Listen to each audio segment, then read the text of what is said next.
Hello, everyone. My name is Madelyn Ivy, and I am here once again to share with you all my thoughts about our Bible story.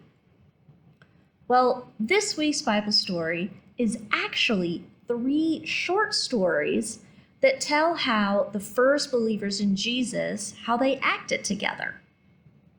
Now, on the day of Pentecost, there were only around 120 people in their group. But after the day of Pentecost, there were now 3,120 people in their group. And as time went on and more people learned about Jesus, more and more and more people came to join their group. Now that is a lot of new people.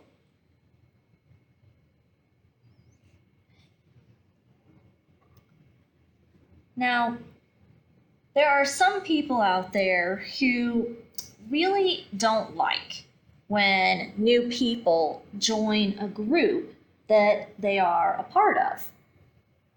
But the early followers of Jesus were different.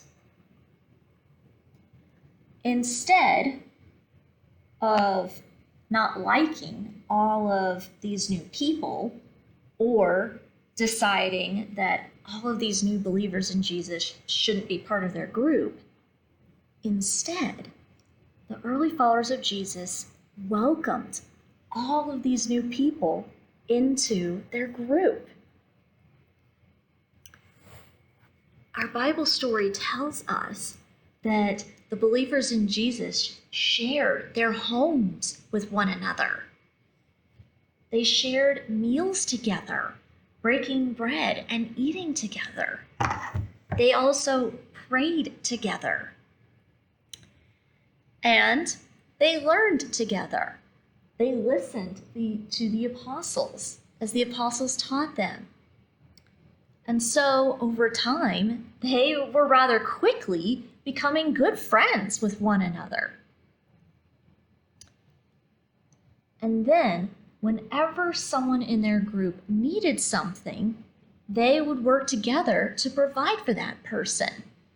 If that person didn't have the money to buy food or clothes or whatever it was they most needed, then from time to time, some of the followers of Jesus would sell their homes or their land or other things that they owned, and then they would bring that money to the apostles, and the apostles would make sure that that money was used to give whatever those other group members needed.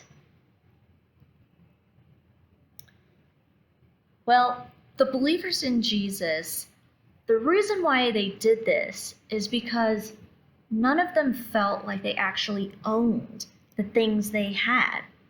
Again, whether it was their homes or their clothes or their food or whatever. Instead, everyone shared whatever they had with one another. And when they shared everything, they weren't just doing it because they had to or because the apostles told them to. Rather, they shared with one another because they were happy to. They wanted to be able to make sure that everyone had what they needed and that they all could spend time together. They had happy and joyful hearts whenever they would do this. Now, I'm wondering, can any of you imagine if you heard about, say, a friend of yours who didn't have much food to eat or didn't have any new clothes to wear, or maybe didn't even have a place to live anymore? Would you be willing to sell your clothes or your toys or your games or even your home in order to help this friend who didn't have any of these things? Hmm. That is a pretty big thing to do. And it's not just a big thing to do today. It was even a big thing to do back in the time of the first followers of Jesus. This kind of sharing is very unusual both back then and it is today.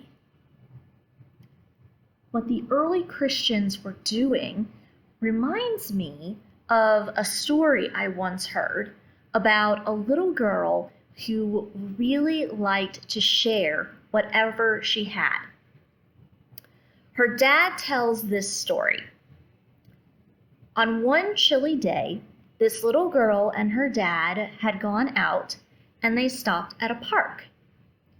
Well, while the little girl was playing, she saw another child, a young boy, who did not have a coat on.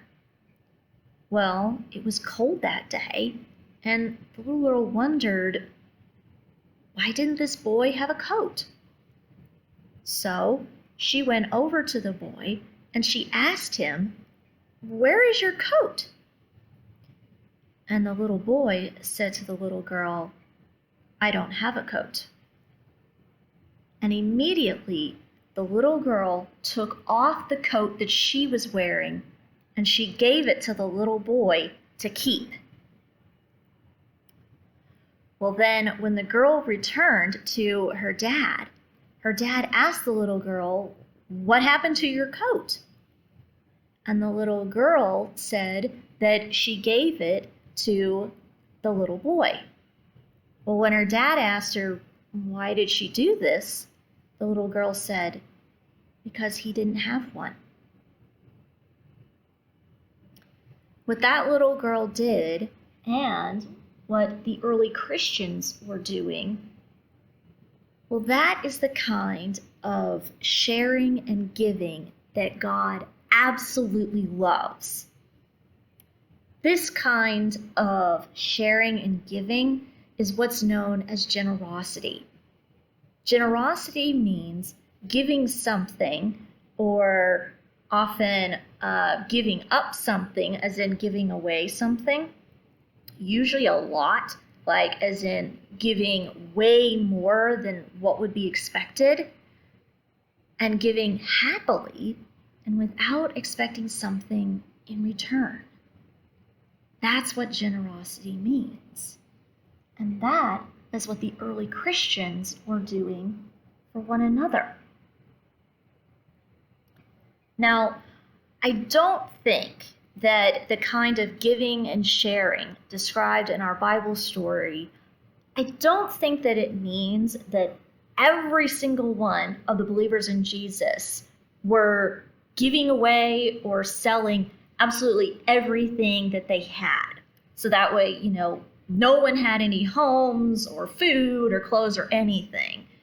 I don't think that's what it means.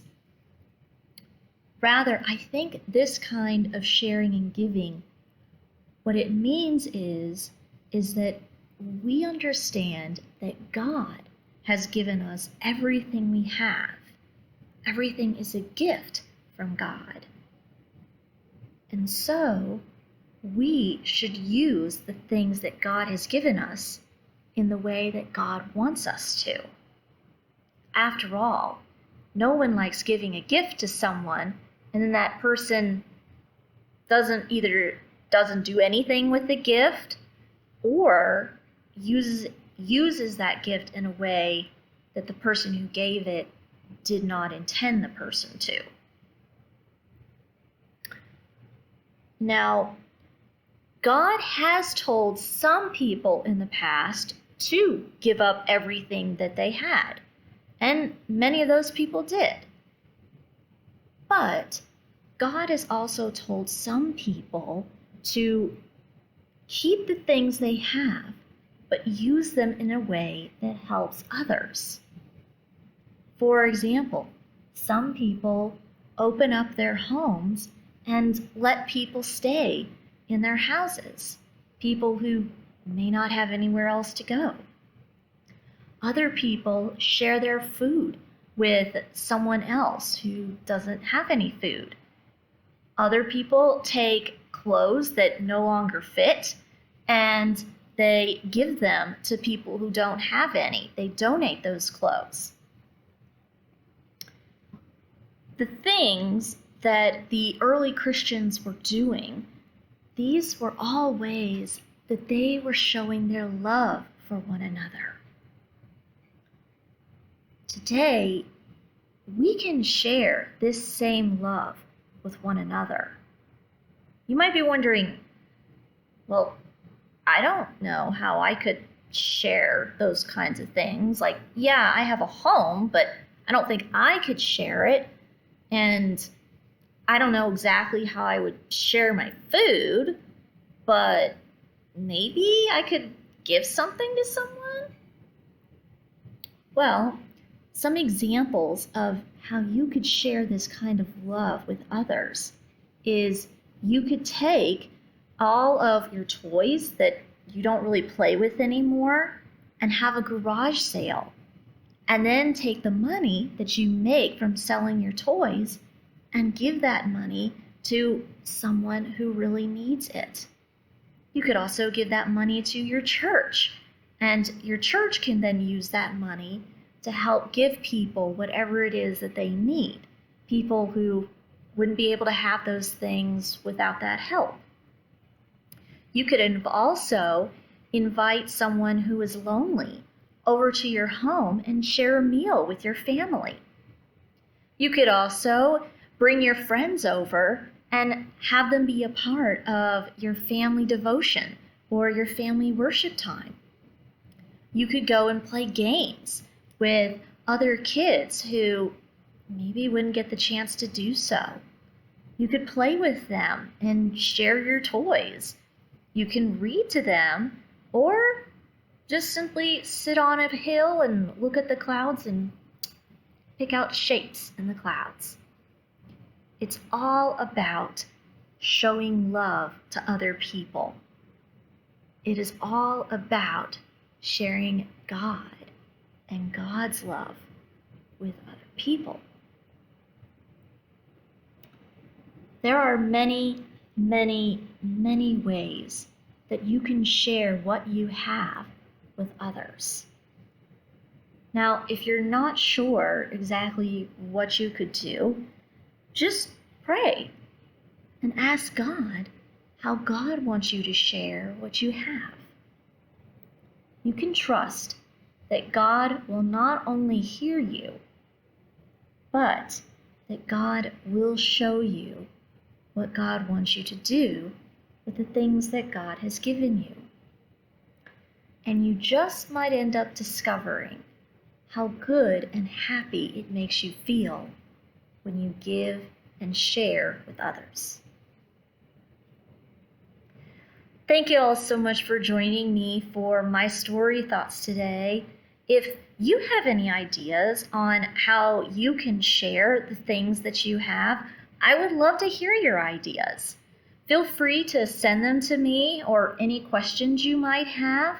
And you can send them to, you can email them to me at mivy@stmichael.org. I'd love to hear you guys' ideas and see what you may already be doing to share and give to others. I hope you all have a wonderful week, and I look forward to seeing you all next time. Bye, everyone.